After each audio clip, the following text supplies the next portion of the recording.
Leo, hi! Welcome to Mr. Queen PH. At ito ang inyong weekly reading for August 19 to 25, 2024. If you are interested in private readings, meron tayong link sa description at sa pin comment. Paka-check nyo lang information kung paano mag-book for a private reading.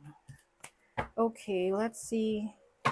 Leo, what's up ngayong week na to? Truth be told, okay. Merong katotohanan mabubunyag. Okay. So, this can mean, pwedeng positive energy to for you, no? Kasi may mga hearts dito eh. So, parang, merong mag-open up sa inyo ng feelings niya. Pwedeng romantic to, pwede rin namang kaibigan mo na finally, mag-open na siya sa pinagdadaanan niya. Na pwedeng itong person na to ang weird nung mga nakaraan. Yung pala may pinagdadaanan siya. So, this person might be opening up with you. Oo, na meron siyang sasabihin na mga itinatago niya, no? Na syempre 'di ba yung iba nakakagaan sa kalooban nila every time na nakakapag-express sila ng kanilang nararamdaman. So, truth be told. Some of you naman, pwedeng kayo yung mag-open up with someone. Tinanggal na yung maskara. You're not going to pretend anymore.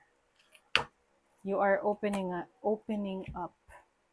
Speaking of opening, so this is about receiving and yin energy.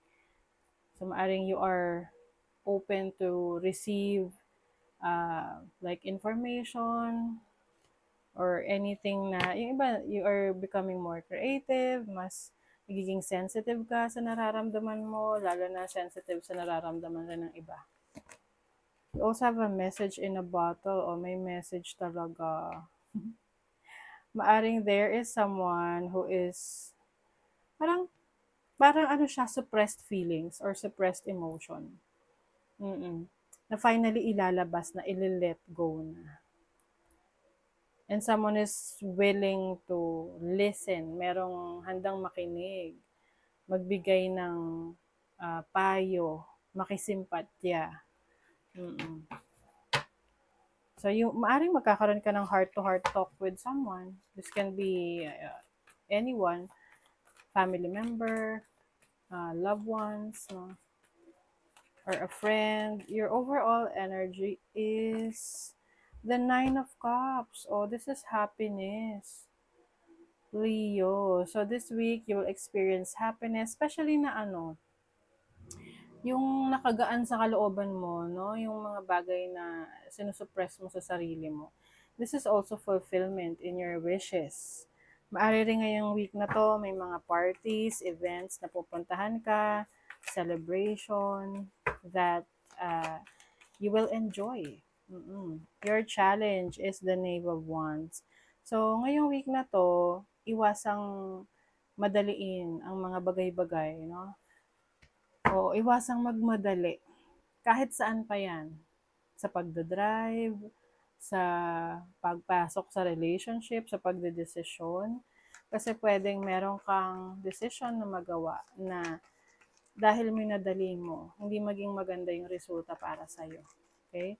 So your opportunity. Oh, you have the devil card. So as an opportunity, I feel like you are releasing. Meron kang i-release na anything that is no longer serving your highest good. Maaring may realizations ka of the things na hindi na helpful sa'yo or mga practices na alam mong hindi na nakakatulong sa'yo. I think you will be freeing yourself. So it's like pagpapalaya sa sarili mo. Parang nakalaya ka na dun sa unhealthy habits na yan.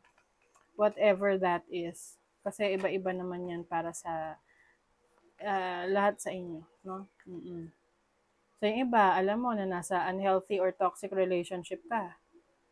O you will realize na, ang toxic na nito, ng sitwasyon na to, I'm going to let go. Yan. Let go ko na. Or maaring meron kayong bisyo na alam nyo sa sarili nyo na hindi yan nakakabuti sa inyong kalusugan. So, i-let go nyo na yan.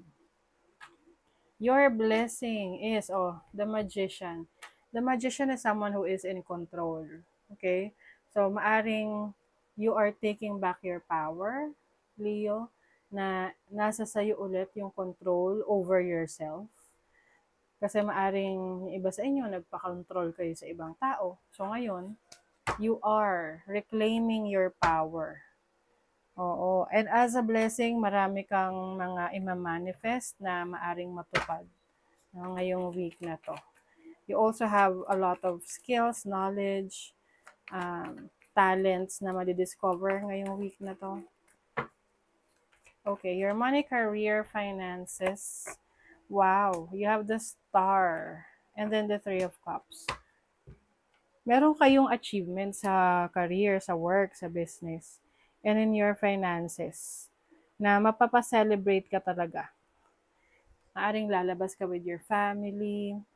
This is also about healing. So, pwedeng meron ka isa-celebrate dito na finally, nabayaran mo na, finally, nakaraos ka na dun sa obligasyon mo na yon, yung financial obligations mo.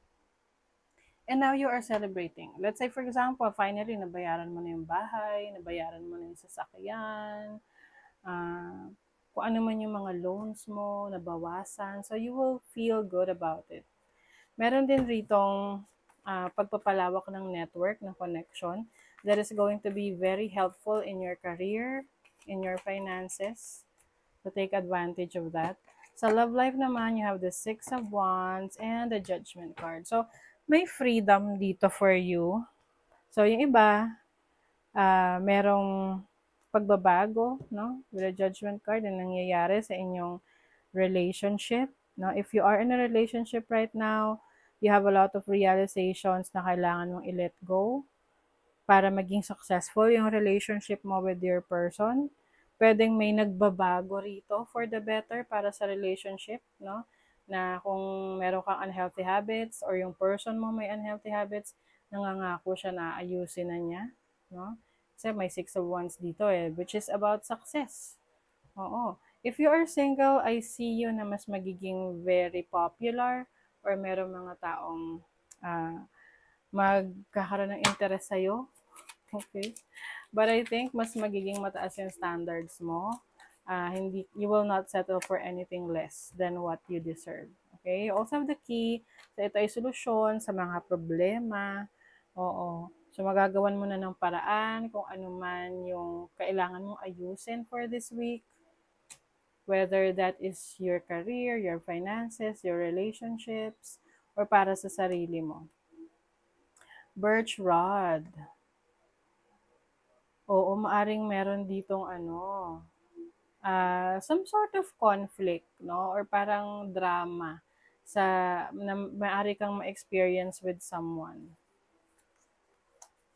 Lalo na if you are, iba sa inyo kung kayo ay may asawa na or romantic partner na merong bisyo or unhealthy habits, no? Pwedeng isa yan sa mapagtalunan nyo, mapag-awayan nyo ngayong week na to. You also have Cavaliers na merong good news na parating. In what area? 8th house. O sa investments ito. Other people's money. Loan. So I think, yung sinasabi ko sa inyo na good news sa loan, maaring iba na fully mababayaran nyo na yung loan. Or kung hindi man, pwedeng merong approval ng loan kung kailangan nyo yung loan na yan. And sa investment naman, pwedeng merong good news. Nakikita nyo na mas nag-grow yung mga investments ninyo. A long journey, either physical or mental, will leave you wiser at the end. O merong, yung iba, meron kayong pupuntahan na seminar, convention, na mag-a-add ng knowledge, ng skill set mo. Yung iba naman, this is like a physical journey na let's say magbabakasyon ka somewhere, tapos meron tong magagawang mabuti sa iyong pananaw sa buhay. Uy, may excitement. Something will excite you this week. Maaring yung freedom na ma-experience mo. An emotional, secure, loving family is important to you.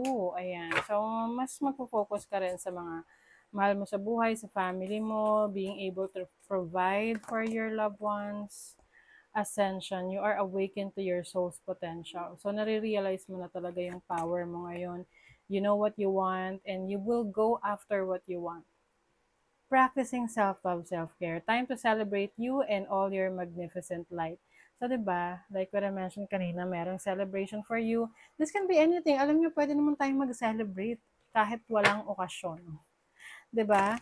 If you just want to celebrate your achievements, your life, yung happiness mo, yung peace of mind mo, then do it. You also have surrender. You are going to let go of your limiting beliefs. Yes. You are going to be expansive in your thoughts as your soul is. You are exploring your potentials, Leo. Kasi alam mo na marami ka pang kakayanan na pwede mong gawin. Pwede mong paunlarin. Okay? So that is your reading, Leo. Thank you so much. Bye.